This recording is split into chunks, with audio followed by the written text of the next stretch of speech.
So Uber reporting Q3 results. As you can see, massive spike upwards. After hours trading 49.92. Tomorrow maybe 50, or will it dip? Right now, how did Uber get there?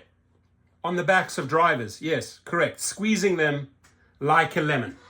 Very simple. No other way. Quarter results at the top of this hour. It missed top and bottom line estimates, at least on the headline number, but did see growth in rides, gross bookings, and gave an upbeat current quarter forecast for some of its key metrics.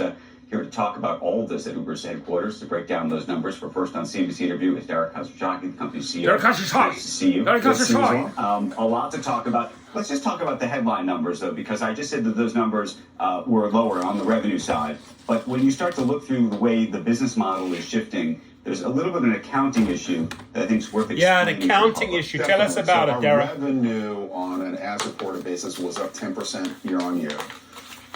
But we reclassified certain incentive spends. These are promotions and price cuts that used to be classified as marketing expenses. We reclassified those as contra revenue. Just spinning it a different bullshit way, Dara. Lowering the revenue. You subtract from total revenue number. Yes. So without that change, revenue growth would be 8% higher, which would have met or exceeded the street, et cetera. If you look at the business itself and the trend of the business, trip growth, we did 2.4 billion trips this quarter, up 25% on a year-on-year basis, actually accelerated from the last quarter. Yeah, just another way how to bullshit the drivers. So the business is a great shape. To the point where we can look at Uber as a barometer of the larger economy. I think that this is now one of those companies. It's a different spin, ladies and gentlemen. How they're doing is how everybody's doing. I think Uber at this point is growing faster than larger economy. So there's signal that we get from the larger economy. But the fact is we're gaining category position within our category. We're going faster than our category because we have the platform of both rides and eats. Generally, we're doing better than the rest of the competitors in the space. So I think it's a... Not that DoorDash. DoorDash is kicking your ass. Explain this piece of it, though. So mobility is continuing to be a very big bright spot. Having said that, you keep hearing about Americans all over the country who effectively say that inflation is killing them, things are too expensive. By the way, the prices of an Uber feel like they're very high for those. Very high. Very, very high. And yet, people are still using it. So what is happening here? Well, I think that inflation is hitting everybody, and everyone notices it every day. If you go shopping, if you get an Uber, if you go out to restaurants, etc. But the fact is, as it relates to Uber and a rides business, gross bookings grew 30% on a year-on-year basis, accelerated versus the last quarter. But trip volume grew 29%. So actually, prices on Uber on a global basis are almost flat to up very, very slightly. So why does it feel like, for those of us in New York, for example, or if you're out in LA or San Francisco, it is a higher number? It's a higher number. It's a regulated number, too, because some of these cars, just to get into, if you're in New York, for example, just by default, the taxi commission is charging you a sort of a flat fee just to get in the car. Yeah, in New York, for example, about 20% of your fare is taxes and fees, which is probably the highest in the country. So all of these taxes and fees add up.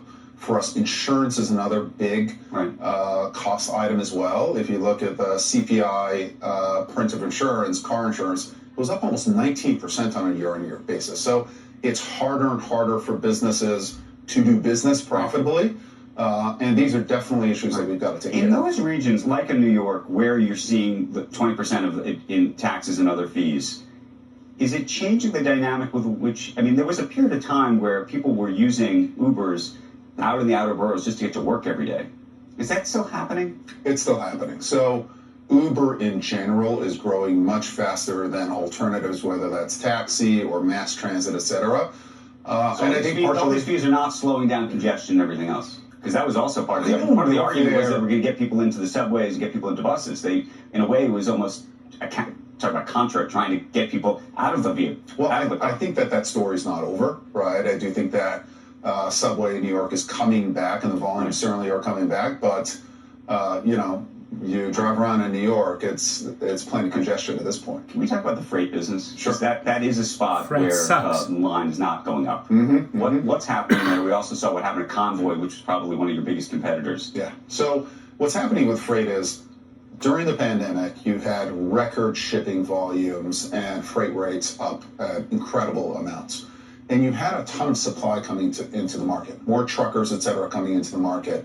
Post-pandemic, whereas the Uber business, services business, our Uber Eats, mobility is growing very quickly, spend on goods has flattened out or come down. And so that has created a freight recession in terms of rates that we haven't seen for a very, very long time. And I think some of the smaller players, some of the weaker players, maybe some of the players who overspent have gone out of business and they'll continue to go out of business. It definitely hurt our Uber Freight business or Uber Freight business. Is that a business you want to stay in? Definitely. Is that a good business model? I asked because of the Convoy situation. Is that a business model you said this is?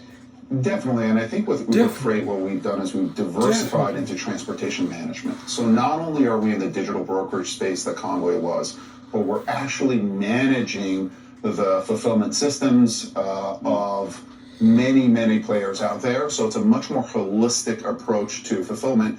And listen, in tough times, larger companies, smarter companies with the best technology can stand out. And I do think this is a time when Uber Freight can't stand out. Here's one thing you need to do before buying anything online. Don't spend another dime on Amazon until you watch this first. Exactly. There we go. Thank you, Dara Khosrowshahi, for that different spin, right? Managed to spin the Q3 a little differently, but your comments, please, leave them below. That's what counts, your comments.